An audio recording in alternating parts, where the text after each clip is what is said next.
যে কারণে আফগানিস্তানে পাকিস্তানের হামলা। পাকিস্তান আফগানিস্তানের বিরুদ্ধে আবারও সামরিক অভিযান চালিয়েছে। শুক্রবার ভোরে কাবুল সহ বিভিন্ন শহরে বিমান হামলা চালানো হয়, যা পাকিস্তান আফগান তালেবান সেনাদের সীমান্তে হামলার জবাবে নেয়। এতে দুই দেশের সংঘাতে এখন পর্যন্ত অন্তত 180 জন নিহত হয়েছেন। এরপর জানাবো, যুক্তরাষ্ট্রকে হুঁশিয়ারি দিয়েছে ইরাকি যোদ্ধারা। দীর্ঘদিনের মার্কিন দখলদারিত্ব এবং বাগদাদের অভ্যন্তরীণ রাজনীতিতে ওয়াশিংটনের হস্তক্ষেপের প্রতিবাদে চরম হুঁশিয়ারি দিয়েছে ইরাকের শক্তিশালী প্রতিরোধ গোষ্ঠীগুলো। এরপর থাকছে যুক্তরাষ্ট্র ও ইরানের মধ্যে 3 ঘণ্টা বৈঠক। কি হয়েছে, যুদ্ধ কি হবে? আন্তর্জাতিক ডেস্ক। সুইজারল্যান্ডের জেনেভায় যুক্তরাষ্ট্র ও ইরানের প্রতিনিধিদের মধ্যে দীর্ঘ 3 ঘণ্টা প্রত্যক্ষ ও পরোক্ষ আলোচনা হয়েছে। যুদ্ধের শঙ্কার মধ্যে আজ বৃহস্পতিবার 26 ফেব্রুয়ারি তৃতীয় দফায় আলোচনায় বসে দুই দেশ। এখন বিস্তারিত। যে কারণে আফগানিস্তানে পাকিস্তানের হামলা। পাকিস্তান আফগানিস্তানের বিরুদ্ধে আবারও সামরিক অভিযান চালিয়েছে। শুক্রবার ভোরে কাবুল সহ বিভিন্ন শহরে বিমান হামলা চালানো হয়, যা পাকিস্তান আফগান তালেবান সেনাদের সীমান্তে হামলার জবাবে নেয়। এতে দুই দেশের সংঘাতে এখন পর্যন্ত অন্তত 180 জন নিহত হয়েছেন। আফগানিস্তান পাকিস্তান সীমান্ত বিশ্বের সবচেয়ে ঝুঁকিপূর্ণ এলাকায় গণ্য, যেখানে প্রায় আত্মঘাতী হামলা, বোমা বিস্ফোরণ ও গোলাগুলি ঘটে। উভয় পক্ষের দাবি, এই পার্বত্য সীমান্তে সন্ত্রাসীদের আস্তানা রয়েছে, যারা দুই দেশের শান্তি বিঘ্নিত করতে চায়। পাকিস্তান বলছে, আফগানিস্তানের তেহরিক-ই-তালেবান পাকিস্তান (টিটিপি) এবং তাদের সহযোগী গোষ্ঠী পাকিস্তানের সাম্প্রতিক হামলার পরিকল্পনা করেছিল। এর মধ্যে 6, 15 ও 16 ফেব্রুয়ারি সামরিক স্থাপনা ও জনবহুল এলাকায় আত্মঘাতী হামলায় সেনা ও সাধারণ মানুষ নিহত হন। এর জবাবে আফগান তালেবানও সীমান্তে হামলা চালিয়ে পাকিস্তানের 55 সেনা নিহত করার দাবি করেছে। পাকিস্তান এই হামলার পাল্টা পদক্ষেপ হিসেবে গজব লিল হক অভিযান শুরু করে। এতে কাবুল, কান্দাহার ও পাকতিকা প্রদেশে তালেবানের বিভিন্ন প্রতিরক্ষা ঘাঁটি লক্ষ্য করে বিমান হামলা চালানো হয়, যার ফলস্বরূপ 133 জন তালেবান যোদ্ধা নিহত হন এবং আরও 200 জনেরও বেশি আহত হন। গত বছরও দুই দেশ সংঘাতে জড়িয়েছিল, তখনও 70-এরও বেশি মানুষ নিহত হয়েছিল। সে সময় যুদ্ধবিরতি হলেও সীমান্তে উত্তেজনা ও সংঘাত থামেনি। এই সাম্প্রতিক অভিযানও দুই দেশের মধ্যে উত্তেজনা বৃদ্ধি করেছে এবং প্রকাশ্যভাবে যুদ্ধের পরিস্থিতি তৈরি করেছে। যুক্তরাষ্ট্রকে হুঁশিয়ারি দিয়েছে ইরাকি যোদ্ধারা। দীর্ঘদিনের মার্কিন দখলদারিত্ব এবং বাগদাদের অভ্যন্তরীণ রাজনীতিতে ওয়াশিংটনের হস্তক্ষেপের প্রতিবাদে চরম হুঁশিয়ারি দিয়েছে ইরাকের শক্তিশালী প্রতিরোধ গোষ্ঠীগুলো। মার্কিন সেনারা যদি অবিলম্বে ইরাক ত্যাগ না করে এবং রাজনৈতিক সার্বভৌমত্বে বাধা সৃষ্টি করে, তাহলে তাদের বিরুদ্ধে কঠোর ব্যবস্থা নেওয়ার ঘোষণা দিয়েছে ইরাকি রেজিস্ট্যান্স কোঅর্ডিনেশন কমিটি। ইরাকের আকাশ ও মাটি থেকে এখনও মার্কিন ছায়া সরেনি। দেশটির সার্বভৌমত্বকে বৃদ্ধাঙ্গুলি দেখিয়ে এখনও সেখানে অবস্থান করছে প্রায় 2500 মার্কিন সেনা। বুধবার এক যৌথ বিবৃতিতে ইরাকের 6টি বড় প্রতিরোধ গোষ্ঠীর সমন্বয়ে গঠিত ইরাকি রেজিস্ট্যান্স কমিটি স্পষ্ট জানিয়ে দিয়েছে, মার্কিনীদের এই দীর্ঘসূত্রিতা আর সহ্য করা হবে না। বিবৃতিতে বলা হয়, বাগদাদ ও ওয়াশিংটনের মধ্যে সম্পাদিত চুক্তি অনুযায়ী সমস্ত বিদেশি সেনাকে ইরাক ছেড়ে চলে যাওয়ার কথা ছিল, কিন্তু মার্কিন যুক্তরাষ্ট্র তাদের প্রতিশ্রুতি রক্ষা করতে ব্যর্থ হয়েছে।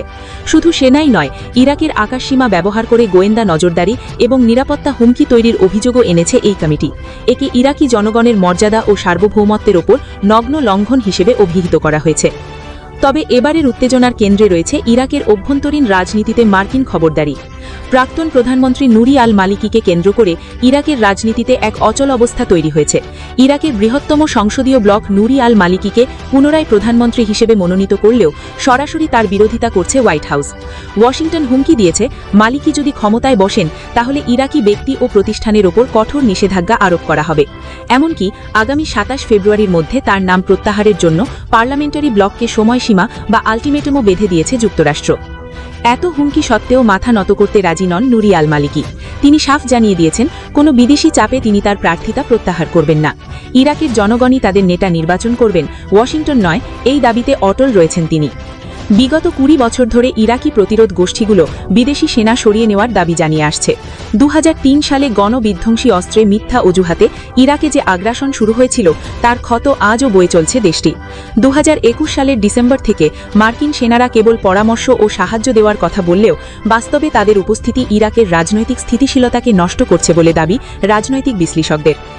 প্রতিরোধ কমিটি বলেছে, যদি যুক্তরাষ্ট্র তাদের দখলদারিত্ব বজায় রাখতে চায় এবং দেশবাসীর ওপর নিজেদের ইচ্ছা চাপিয়ে দিতে থাকে, তাহলে আমাদের জনগণের মর্যাদা ও লৈখিক অধিকার রক্ষায় আমরা আইনি ও নৈতিক পদক্ষেপ নিতে বাধ্য হব।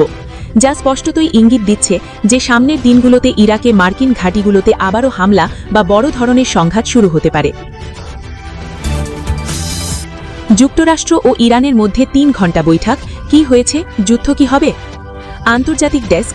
সুইজারল্যান্ডের জেনেভায় যুক্তরাষ্ট্র ও ইরানের প্রতিনিধিদের মধ্যে দীর্ঘ ৩ ঘণ্টা প্রত্যক্ষ ও পরোক্ষ আলোচনা হয়েছে।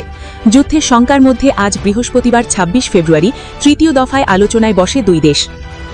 মার্কিন সংবাদ মাধ্যম অ্যাক্সিওস জানিয়েছে দুই পক্ষ একটি পারমাণবিক চুক্তির পৌঁছতে চাইছে, তবে ৩ ঘণ্টা এই আলোচনায় চুক্তির কতটুকু অগ্রগতি হয়েছে সেটি নিশ্চিত নয়।